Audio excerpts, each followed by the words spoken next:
The bullet hit the post 2 inches from Cole Hardin's ear before he even heard the shot. He dropped behind the water trough, hand already on his revolver, eyes scanning the rooftops of a town that had never wanted him.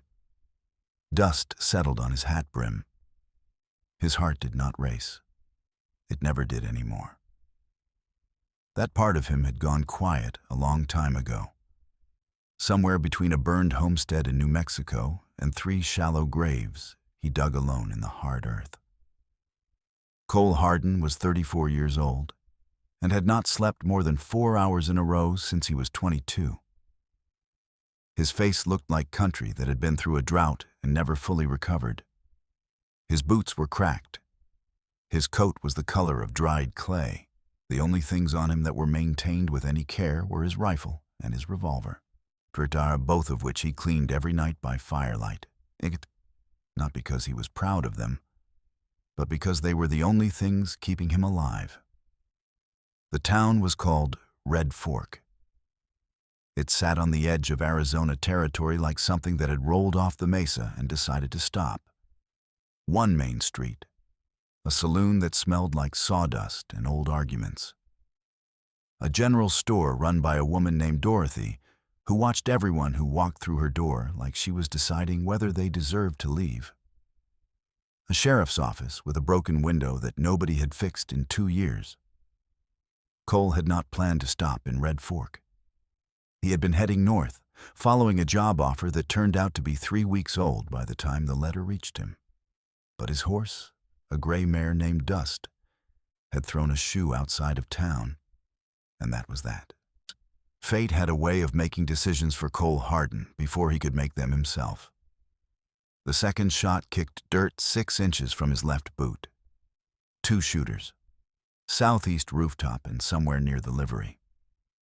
He had not been in Red Fork long enough to make enemies. He had been in Red Fork exactly long enough to order one meal he had not finished and ask about a blacksmith. That meant whoever was shooting at him had followed him from somewhere else. That narrowed it down. It did not narrow it down much. He moved low along the side of the trough, came up behind a barrel, and put his eyes on the livery. The shooter there was young, too eager. He shifted his weight before he fired, and the movement gave him away. Cole watched him settle, watched him breathe, watched him decide. Then Cole moved before the decision could become a bullet. He crossed the gap in 4 seconds. The young shooter did not get a second shot off. Cole took the rifle from the man's hands with about as much effort as you would take a stick from a child. The man was maybe 19, scared, with a wanted poster folded in his breast pocket.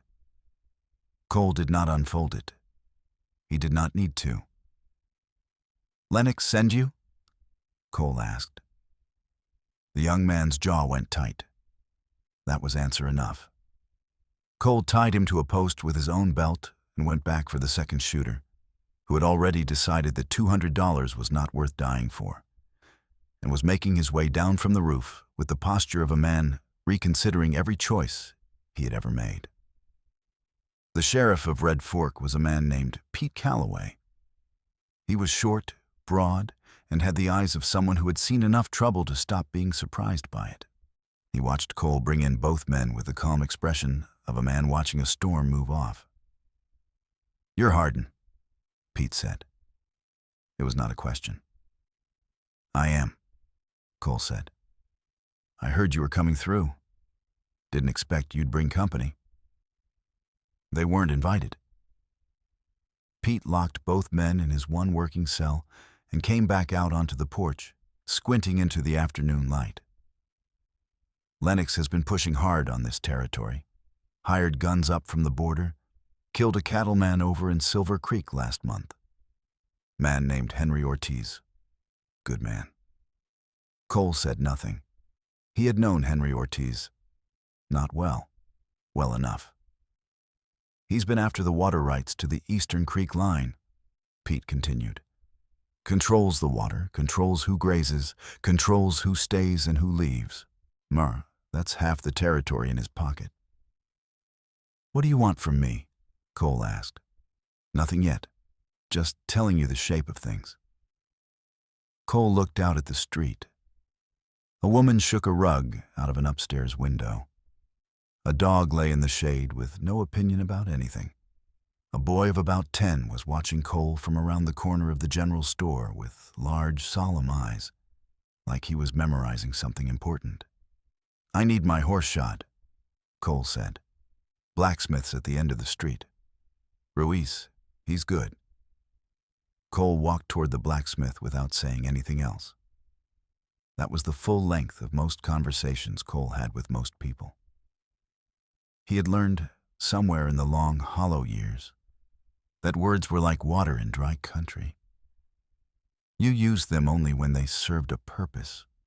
Ruiz the blacksmith was a quiet man with forearms like rope bundles and a habit of working without looking up. He took Dust's hoof, assessed the situation, nodded, and said 40 cents. Cole nodded and sat on a fence post to wait. That was when he heard it. Not a voice at first, more like the absence of something. The birds near the eastern tree line had gone still. The air shifted the way it does when someone who knows how to move through country without being noticed is moving through it. Cole's hand did not go to his gun. Something about the stillness was not hostile. It was watchful, curious even. He turned his head slowly. At the edge of the tree line, half behind a cedar, stood a woman. She was Apache.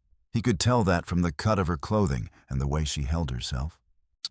Like the ground beneath her belonged to her, and she was simply allowing the rest of the world to borrow it. She was watching him with dark, direct eyes that did not look away when he caught her looking. Most people looked away. She did not. She was carrying a rope over one shoulder and had a small knife at her belt. A horse was moving loose behind her in the trees, limping badly. She was not here for him. She was here for Ruiz. She needed the horse fixed. But she kept watching Cole. And Cole, who had not held anyone's gaze in years without there being a reason involving violence, held hers. Ruiz finished with Dust and stood up, wiping his hands.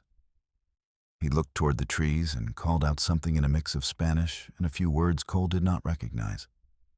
The woman walked forward. She did not rush.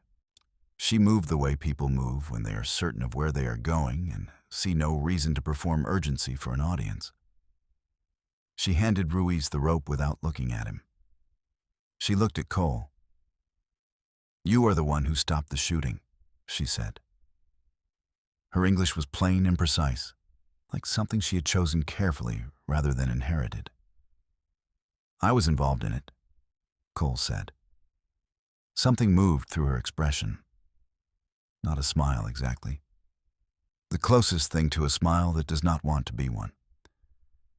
"The men who shot at you work for a man named Lennox," she said. "He is the same man who burned 3 Apache families off their land last dry season." Cole looked at her for a moment. "I know," he said. The horse behind her whinnied. Ruiz went toward it. The woman stayed where she was, watching Cole with those level, unhurried eyes. "My name is Nara," she said. "Cole," he said. She nodded once, like that settled something, and turned to see about her horse.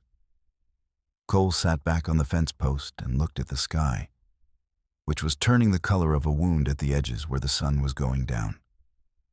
He did not know yet what that moment was. He would know later. Nara did not leave town that evening. Cole noticed that the way he noticed most things, quietly and without deciding to. She set up a small camp at the edge of the tree line, visible from the main street if you knew where to look, which most people in Red Fork did not. Her horse was in Ruiz's paddock overnight. She had paid him in dried meat and a piece of beadwork, and Ruiz had accepted this with the ease of a man who had been conducting fair trades his whole life and did not need coin to define value. Cole ate at the saloon. The The food was barely worth the name, but it was hot and he was tired. He sat with his back to the wall and his eyes on the door, which was how he had eaten every meal for 12 years. The saloon had 6 other occupants. 2 card players who were lying to each other with great enthusiasm. A trail hand asleep across his own arms. Dorothy from the general store, who appeared to be conducting some kind of inventory disagreement with the barkeep. And Pete Calloway, who came in around 7 and sat across from Cole without being invited. "The 2 men you brought in," Pete said. "The younger one is talking. Says Lennox has 4 more riders positioned between here and the creek line.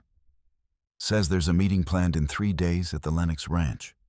Something about finalizing the water deed transfers." "What kind of finalizing?" Cole asked. "The kind where people who object stop objecting." Cole drank his coffee. It was terrible coffee. He drank it anyway. "The Apache woman?" Pete said carefully. "Nara. You know who she is?" "She told me her name." Her father was standing bare. One of the last of the Chiricahua leadership in this stretch of territory. Died 2 winters ago. Fever. She's been living in the hill country east of the creek with about 40 people, mostly women and elders and children. Lennox wants that land. It sits on the water source. Cole said nothing. "She's come into town 3 times in the past month," Pete continued. "Each time, something happened right after. Once, a Lennox rider got thrown from his horse on the East Road and broke his collarbone. Once, Lennox's cattle found a cut fence and spent 2 days wandering the flats. Once, a supply wagon heading to the Lennox ranch lost a wheel on a stretch of road that somehow developed a very large, very deliberately placed rock." Cole looked at Pete. "She's been fighting him herself," Pete said. "With rocks and fences," Cole said. "With what she has." Cole put down the coffee cup. He thought about the way Nara had stood at the tree line that afternoon, the way she had looked at him. Not like someone looking for a rescuer. Like someone calculating an alliance. He went back to the boarding house and sat on the edge of the bed in the dark for a long time. The boarding house was run by a man named Clarence, who had 1 leg and a great deal of opinions about the railroad, which he shared freely. Cole had managed to avoid all of them by arriving late and leaving early. The room had a window that faced east, and if you sat at a certain angle, you could see the tree line where Nara had made her camp, and the faint suggestion of a fire no bigger than a candle. Cole watched it for a while. He was not a man given to wondering about people. Wondering required a kind of openness he had closed off a long time ago, in pieces, 1 loss at a time, until the door was shut so completely he had almost forgotten there had been a door. But something about the way Nara had said she knew after he had said he knew, some small recognition in that exchange, sat in him like a splinter that was too deep to dig out and too present to ignore. He slept 4 hours, as usual.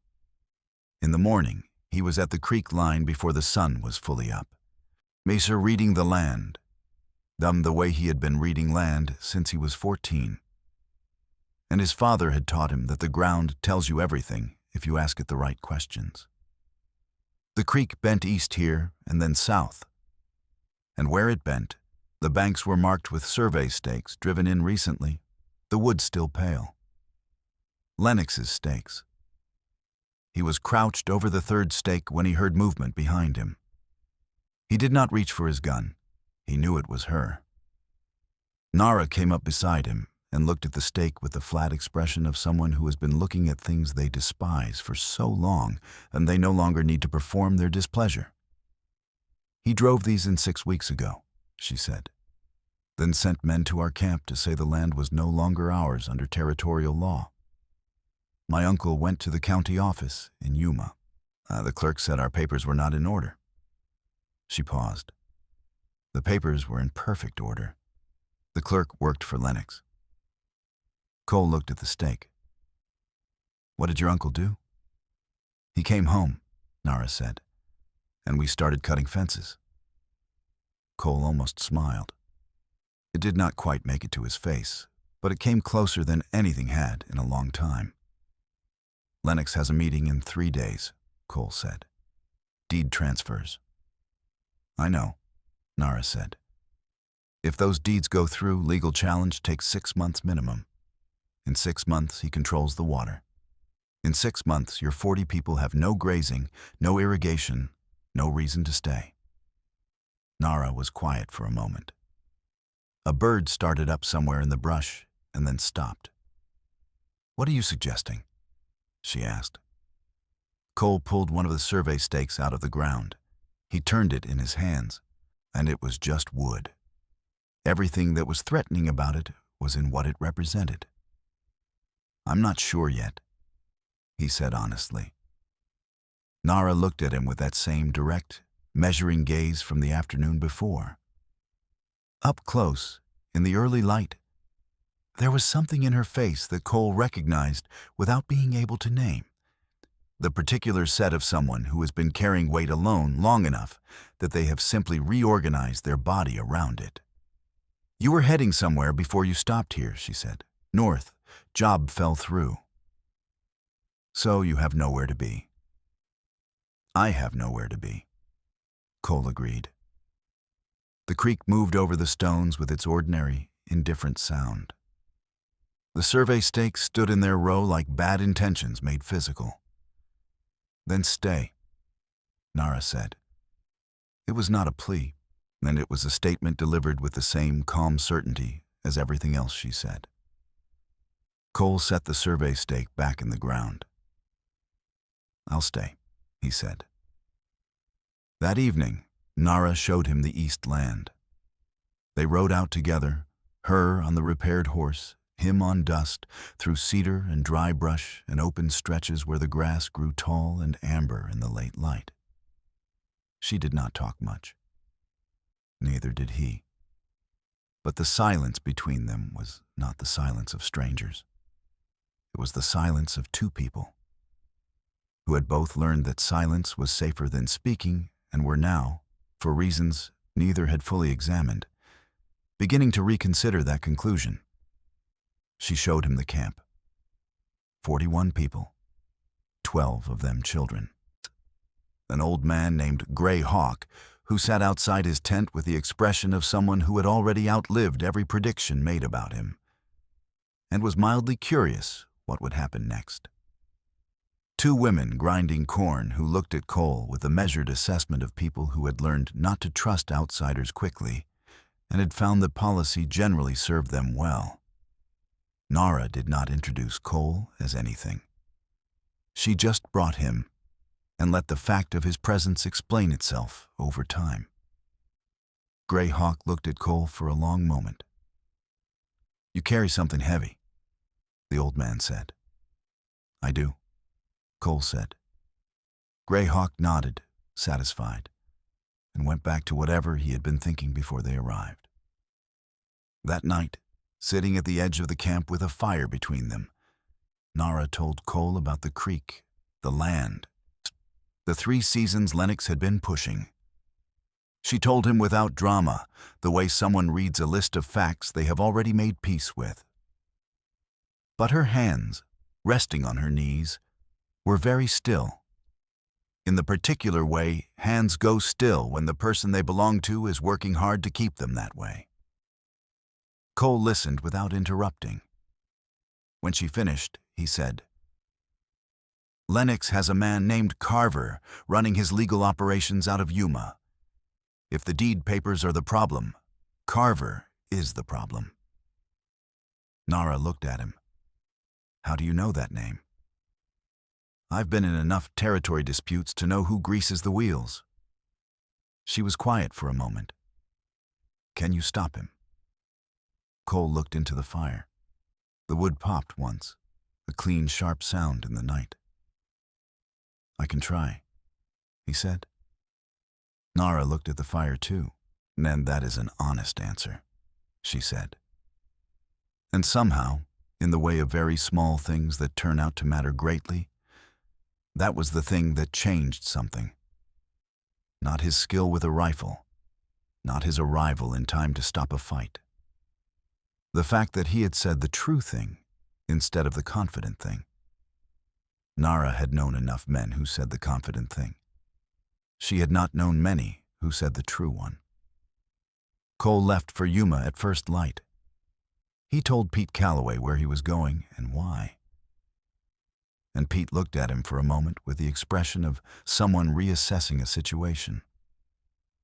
"You're going to walk into Lennox's legal man and do what exactly?" Pete asked. "Look at the deed records," Cole said. "Public record. I have a right to look. And if Carver doesn't see it that way, then I'll persuade him." Pete rubbed his jaw. "I could send a deputy." "Your deputy is 17 and scared of horses," Cole said. "I'll go." The road to Yuma was 2 days of hard riding through country that was beautiful in the indifferent way of places that do not care whether you admire them or not.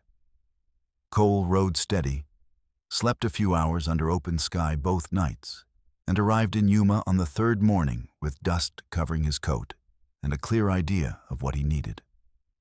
The county records office was on the main street, sandwiched between a land surveyor and a printer who did wanted posters and wedding announcements with equal enthusiasm.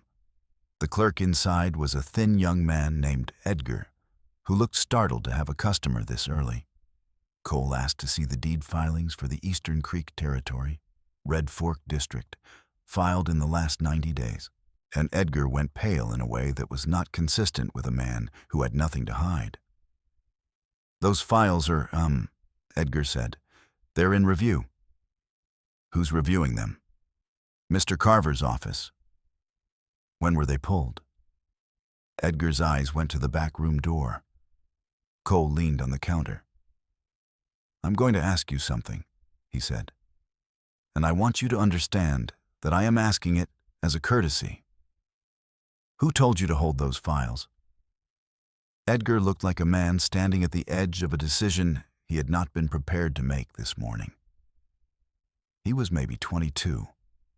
His collar was too tight. He had a photograph on his desk of a woman who was probably his mother and a small boy who was probably his brother. Cole waited. "Carver came in 4 days ago." Edgar said it barely above a whisper. "He took 3 deed folders. It's the Apache land grant filings. Said they needed corrections. He hasn't brought them back." "Where is Carver's office?" Edgar told him. Carver's office was above a hardware store, up a flight of stairs that creaked like they were narrating Cole's every step. The door at the top was solid, new, expensive. The kind of door that was meant to say that the man behind it did not worry about people who knocked. Cole knocked. A large man opened the door. Not Carver. A hired presence, the kind that stood in doorways so that the man inside didn't have to. "Not seeing anyone today?" the man said. "Tell Carver that Cole Hardin is here about the Red Fork deed filings," Cole said. "Tell him exactly that." The man closed the door. Cole stood in the stairwell and listened to muffled conversation. The door opened again. "2 minutes," the man said. Carver was small, neat, and wore the kind of suit that cost more than most men in the territory made in 2 months. He was sitting behind a desk that had very little on it, which was the mark of a man who made sure the evidence of what he did lived elsewhere. "Mr. Hardin," Carver said. "I don't believe we've met." "We haven't," Cole said. "I'm here about 3 deed folders pulled from the county records office 4 days ago. Apache land grant filings, Eastern Creek, Red Fork District." Carver's expression did not change. "Those filings are under review for procedural issues." "What procedural issues?" "I'm not at liberty to say." Cole looked at the desk, at the cabinet behind Carver, at the leather case sitting on the floor next to the window, already packed. "You're leaving town?" Cole said. Carver said nothing. Those folders are in that case, Cole said. You have no authority to make any claim about what is or isn't in my personal property, Carver said. Cole looked at him for a long moment. In 3 days, Lennox holds a meeting to finalize water deed transfers. Those transfers cannot be finalized without the baseline land grant documents. Those documents belong to the county. What you're doing isn't legal review, it's delay. The kind of delay you bought. Carver adjusted his cufflink. I think this conversation is over. It is, Cole agreed. He left, walked back down the creaking stairs, stood in the street for a moment in the morning light. The hired man at the door was watching him from the window. Cole went to the sheriff's office in Yuma, where he spent 45 minutes with a deputy named Allen, who was skeptical, then less skeptical, and then writing things down with the focus of a man who had been waiting for someone to hand him a case he could actually make. Cole laid out the timeline, the pulled files, the departure posture, Carver's packed case. Allen sent 2 men to Carver's office before noon. Carver was still there. The leather case was still there. And when Allen opened it with the authority of a signed order from the district judge, 3 deed folders were inside, intact, their filings in perfect order, exactly as Edgar had described. Cole rode back to Red Fork with copies of the filings in his saddlebag, authorized and stamped by the district judge's clerk by 3 in the afternoon. He pushed dust harder on the return ride. He had 1 day before Lennox's meeting. When he arrived at the tree line, Nara was waiting. Not like she had known he was coming, like she had simply been nearby and had heard Dust's hoofbeats from a long way off and had chosen to be where he would arrive. Cole dismounted. He handed her the copies. She looked at them without speaking. Her hands were steady, but he could see the effort in the steadiness now, because he had been watching her hands for 3 days, and he knew what her still hands meant. These are valid, she said. Filed, registered, and now logged with the district judge, Cole said. Lennox can hold his meeting tomorrow. It won't produce a legal deed transfer without these being acknowledged. And now, they've been acknowledged. Nara looked up at him. Something moved through her face, and it was not the small, almost smile from the first day. It was larger and less controlled, and it lasted only a second before she pulled it back. But he saw it. You did this in 2 days, she said. The evidence was there. I just moved faster than Carver expected. She looked at the papers again. This doesn't end it, she said. Lennox will find another way. I know, Cole said, but it ends it for now, and now is what you needed. Gray Hawk came out from the direction of the camp and looked at the papers in Nara's hands and then at Cole. Then he said something to Nara in Apache. Nara's expression shifted, not quite the laugh she was suppressing. Something warmer. What did he say? Cole asked. He said you still carry the heavy thing, she said. But now it sits differently. Cole looked toward the camp. It does, he said. Abrost, and that was the truest thing he had said in a long time. Lennox was not a man who accepted the word no. Not from county clerks, not from judges in distant offices, not from the land itself, which he had spent 15 years reshaping to his design through money and pressure and the occasional well-placed threat. The news that Carver had been intercepted reached him by sundown, and he sat in his study with a glass of whiskey he did not drink, and the tight, controlled expression of a man converting frustration into forward motion. He called for his man, a rider named Doyle, who came in from the bunkhouse with dirt still on his boots. The deed transfer meeting is still tomorrow, Lennox said. We proceed without the original filings.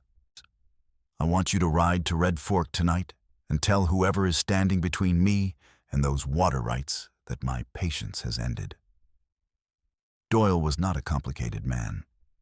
He nodded and left. Lennox sat back and looked at the land map spread across his desk. The blue line of the eastern creek ran through it like a vein. Whoever owned the land at the source owned everything downstream. That was simple arithmetic, and Lennox had built his entire operation on arithmetic that most people around him were too slow to do. What Lennox had not calculated was Cole Hardin. In Red Fork, Pete Calloway got word before midnight that Doyle and 4 riders were on the East Road. He sent a boy to the boarding house for Cole and a boy to the tree line for Nara, because Pete Calloway had been watching situations develop long enough to know when 2 pieces of a problem needed to be in the same place. Cole and Nara met at the sheriff's office at midnight. Pete spread a map on his desk. 5 riders, East Road, 2 hours out. Lennox had no legal footing now, and he knew it, which meant he was moving past legal.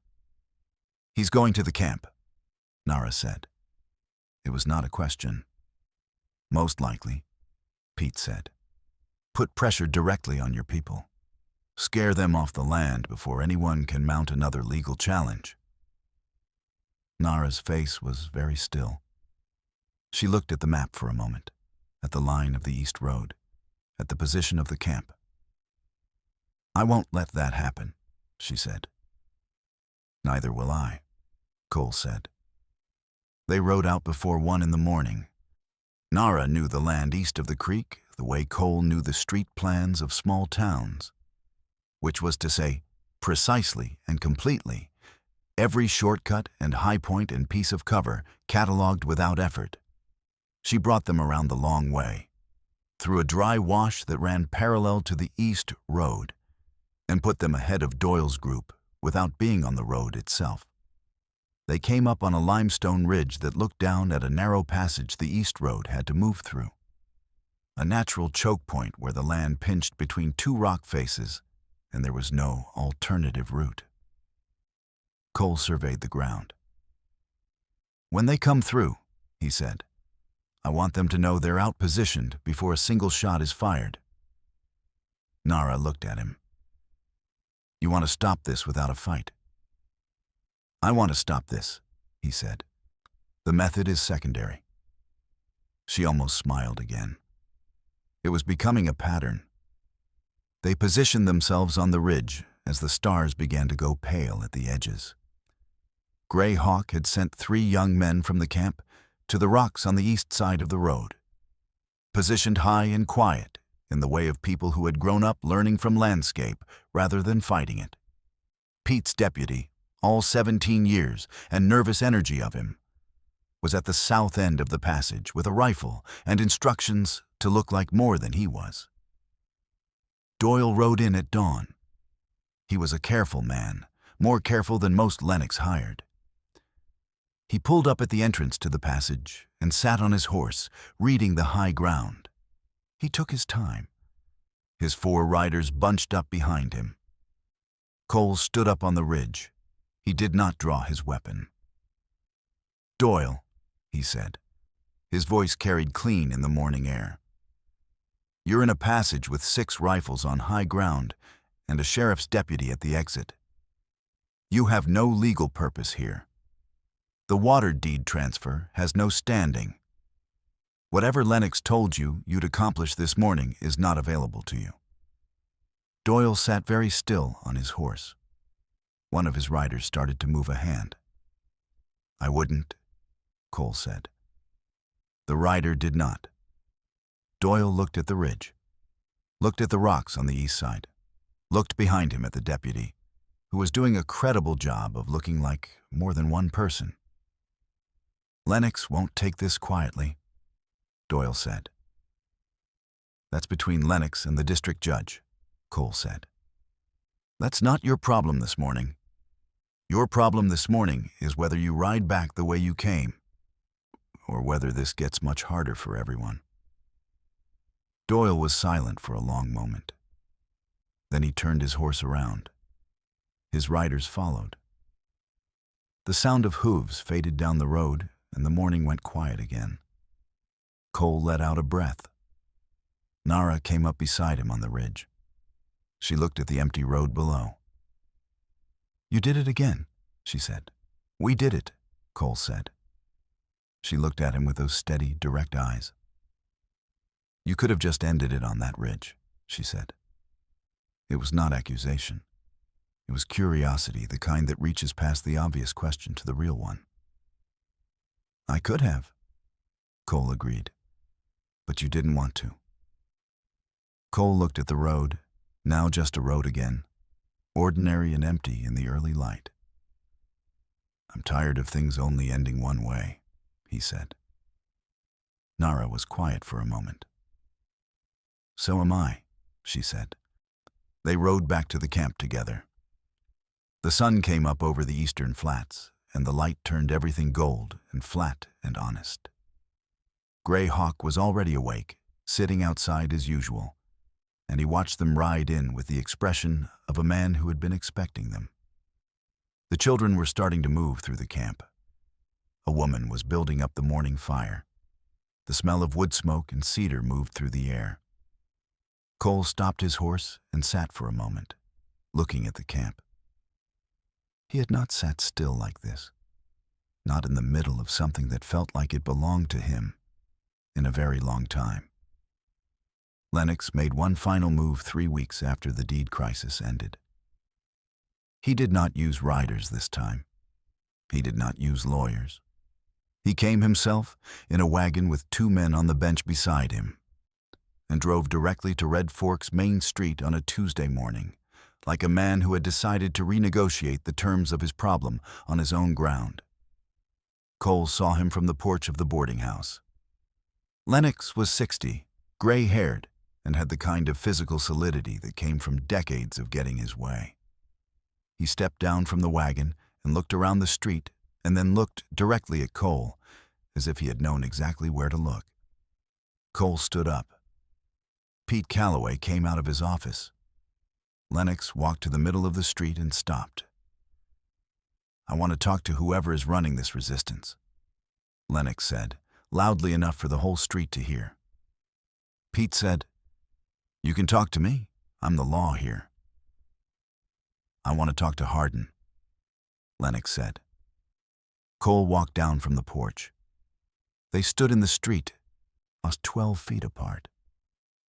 The 2 men on the wagon bench were watching. Dorothy from the general store was watching from her window. The boy who was always around corners was watching from an alley. "You've cost me a great deal," Lennox said. "You tried to take land and water from people who had prior legal claim," Cole said. "I just made sure the record reflected that." "I'm not interested in the moral argument," Lennox said. "I'm here to make an offer." Cole waited. "I'll release all claim to the Eastern Creek source," Lennox said.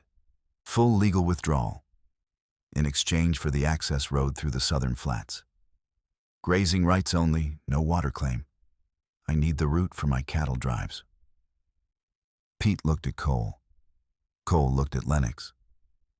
"That's not my offer to take," Cole said. "That's for the Apache landholders to decide." Lennox looked, for just a moment, like a man who had expected a different answer. "Bring them," Lennox said. Cole sent a rider for Nara. She came with Gray Hawk and 2 of the young men from the camp, riding in under the midday sun without hurry. She dismounted and stood in the street and listened to Lennox make his offer again. Her face through all of it was unreadable. Lennox finished talking. Nara looked at Gray Hawk. Gray Hawk said something brief in Apache. Nara looked at Lennox. "The Southern Flats Access Road," she said.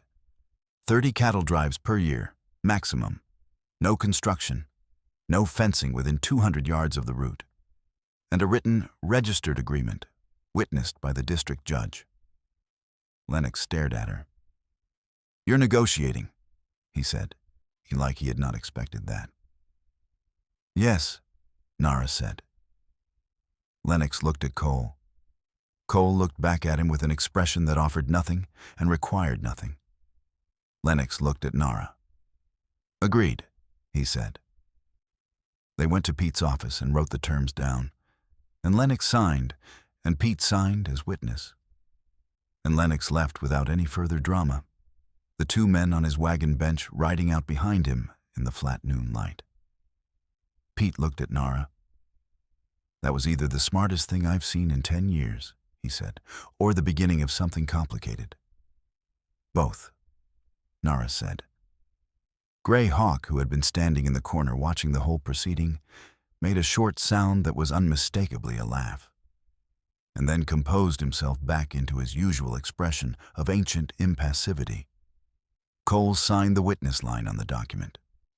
He looked at his own name there, next to Nara's, and thought about the road north he had been riding weeks ago, and the thrown shoe, and the survey stakes, and the ridge at dawn. The pieces of something falling into a shape he had not been looking for, and had found anyway. That evening, Nara came to find him at the creek. She sat beside him in the way she always sat, with the certainty of someone who knows they belong where they are. "You'll leave soon," she said. It was not a question, but it was not quite a statement either. It was a door left open. Cole looked at the water. "I could," he said, "or I could stay." Nara was quiet. "There's work here," he said. "The agreement needs watching. Lennox will push the edges eventually. Your people need someone who can move between both worlds." "That's a practical reason," Nara said. "I have a practical way of thinking," Cole said. Nara picked up a stone, turned it over in her fingers, set it down. "Gray Hawk says you've stopped carrying the heavy thing," she said.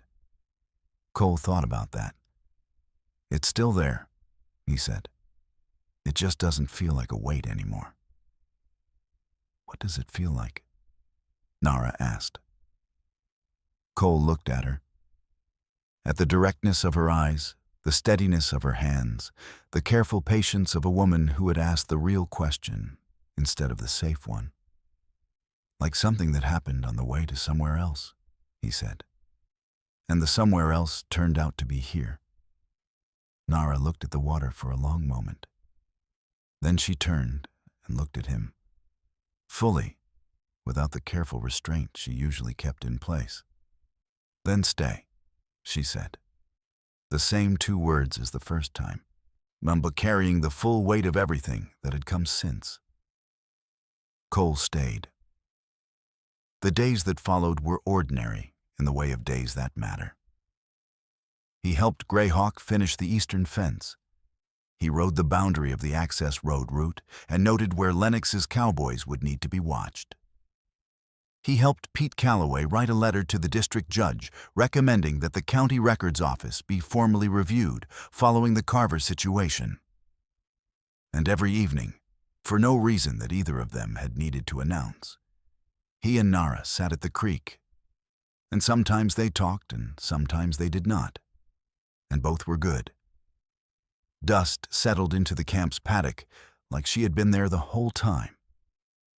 Gray Hawk watched Cole move through the camp and watched the way Nara moved through the same space. And watched the thing between them the way an experienced reader watches a sentence resolve. One morning in late October, with the air coming in sharp off the flats and the grass gone gold, Cole woke before dawn as usual and lay still in the dark and realized the list of reasons he might leave had become a list of reasons to stay. It was not a dramatic realization. It did not arrive with ceremony or announcement. It was just there, the way the creek was there, continuous and ordinary and essential. He got up, built the morning fire, and had coffee ready by the time Nara came out of her tent. She looked at the fire and then at him and raised one eyebrow. "You're in a good mood," she said. "It's possible," Cole agreed. She sat down and accepted the coffee cup he handed her. She drank it without asking how he had known how she took it. which he had figured out by watching, the same way he had figured out most things worth knowing. Gray Hawk emerged from his tent, looked at them, and said something in Apache. Nara translated without being asked. "He says it's about time," she said. Cole looked into his coffee cup. "Tell him," Cole said, "that I agree." The sun came up over the eastern flats for the 100th morning since Cole Hardin had been in this place. It was the same sun that had come up over every hard year he had ridden through. Every empty camp, every road north that had led to nothing he had wanted. But the light was different this morning, or something in it was different. Upon some quality of how it fell on the ground and on the people standing in it that made the same familiar morning feel like a beginning. Cole Hardin had spent 12 years being a man, with nowhere in particular to be. It turned out that nowhere in particular was here. And here, it turned out, was everything.